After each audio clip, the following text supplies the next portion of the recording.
Fire away. How's it going? Coach,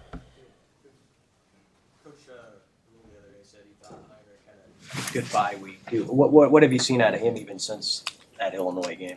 Just every day that goes by, continues to develop and get better. He's working hard at it, as are all of our guys.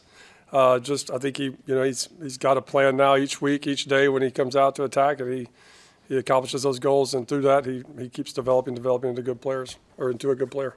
Coach, one of the players I want to ask about, he's going to have a bigger role, is Taion. How has he looked in practice, and how do you think he'll fit into the offense? I mean, since we got here, he's been crucial just because he can play every position. He knows every position, and and with injuries and people in and out of the lineup, being able to plug and play a guy like that was crucial. I'm glad that he got out there the other night and made a crucial third down catch like he did. That was awesome to see.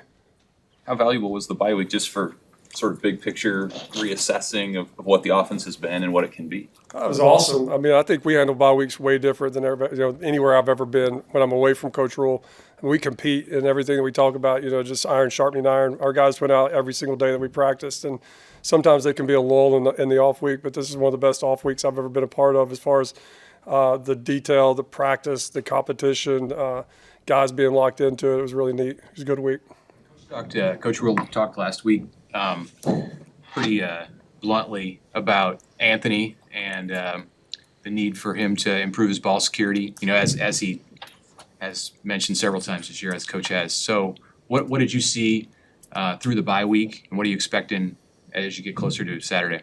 Well, we need him. I mean, he's a talented running back. He's one of the most talented running backs, in our league. But if you can't hold on to the football, now you start messing with, wins and losses in people's lives. So, until people are prove that they can handle the pressure of carrying and the responsibility of carrying the football, then we're not going to put him out there and put him in those situations. So he had a good week. Continued to emphasize that EJ's done a really nice job just daily. You got to be careful. It can't be like the ninth inning and you're going out there, hey, you have a no-hitter. You can't be that, right? Because then it begins to backfire on you. But I think that EJ's done a really nice job of working with Anthony, and Anthony's been very mindful of what he needs to do to get back on the field. I'm just drilling down on Hinrich a little bit, going back to that. What has he done even if it's a small separation, what has he done to separate himself?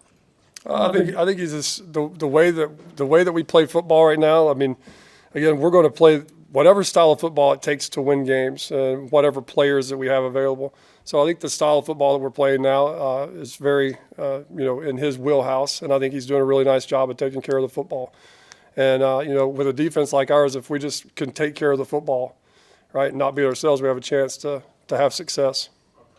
How different is the style of play, though, in this division compared to maybe what you had been used to, where field position, punts, things like that really have a higher value maybe than other places in college football? No, it is. I mean, you have to have the guts and the nerve to go 3 and out sometimes and be smart. It might be 3rd and 11, you're backed up and you're down deep in your darkest pits of your soul. You're wanting to take a shot at it, but what's best in that situation is you may hand the ball off. You may throw it short of the sticks and punt it and let your defense go out there and get you some more field position. So, this league is a lot different than other places I've been. Just the emphasis, and again, you have the different weather situations, the wind and the weather, the cold weather and stuff that come into play as we move through the end of the year. Is going to be fun to be a part of, but we have to continue to maintain, our mindset of not beating ourselves and making sure that keeping ourselves in good play and field position.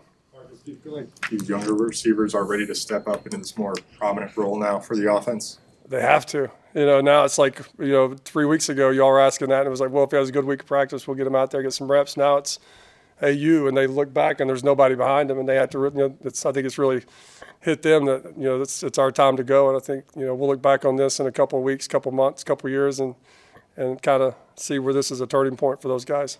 What's your evaluation of the offensive line through the first 6 games of the season? I'm very pleased with the offensive line. Again, even sometimes in games where you have sacks, people want to blame the offensive line when say you have 10 sacks throughout a year. Usually there's about 5 of them that are on the O-line, and there's 5 of them that's on a running back or a quarterback or something.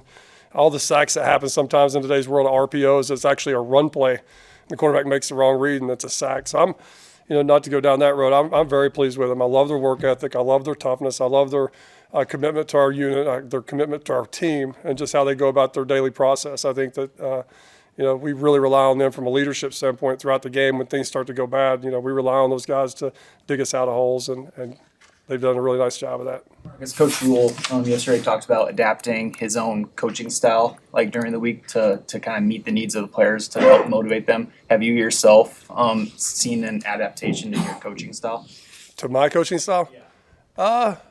We like these. I mean, we really like these dudes, man. These our players are awesome, and when you're around them every day and you see how hard they work and how important it is to them, we're all in this together, and sometimes that takes years to achieve. But I think that they know that we're in it with them, and we sure as heck know that they're committed to what we're doing. So I think it makes it easier. Daily interactions become fun, and you'll walk by offices and players are just hanging out, eating wings with coaches, watching TV, watching ball, watching cut-ups, offense, defense, offense. It's a great camaraderie going on in our football building right now, and I think that all kind of goes back to how Coach Rule's always done it.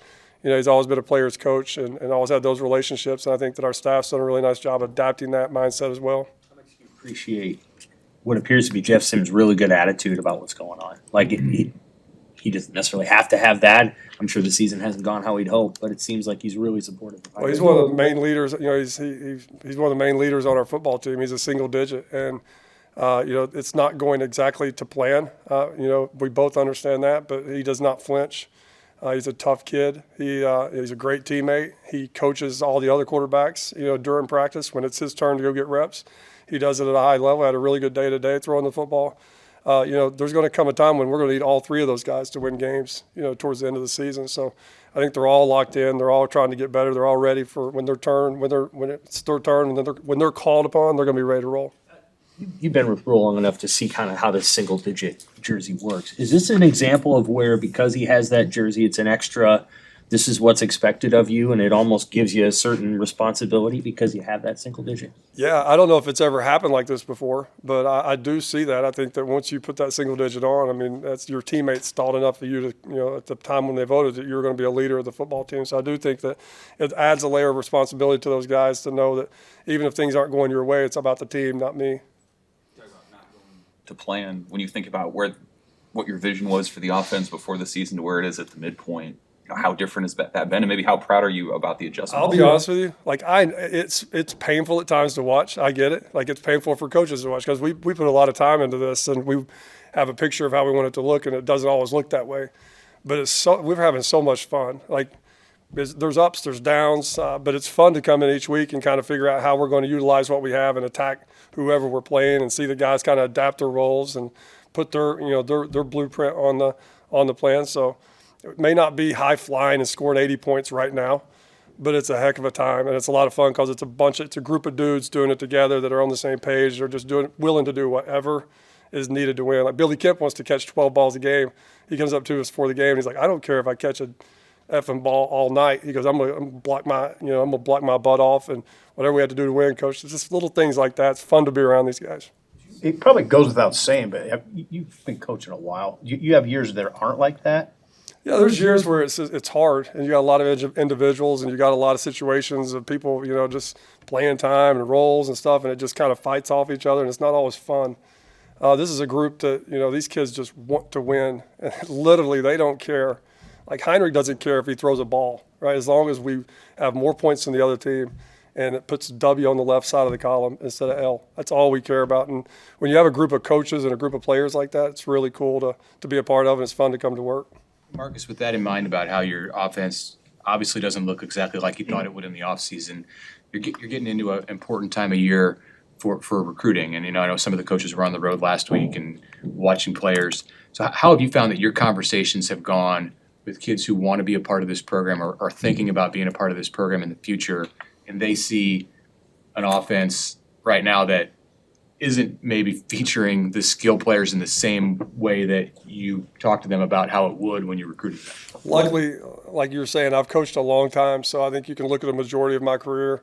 You can look back the last 2 years, and you can kind of see, like, once everything gets put into place and stuff, kind of what it looks like. I mean, if there's a time that we need to throw it 45 times and for 600 yards, and that's what we run it 5 times, then we'll do that. We'll figure out how to do it. So we're going to adapt to the guys that we have, and those guys trust us through the recruiting process, the relationships we built. They know that, if you're a receiver and you're really fast and you can catch the ball, we're not going to recruit you to come here and block.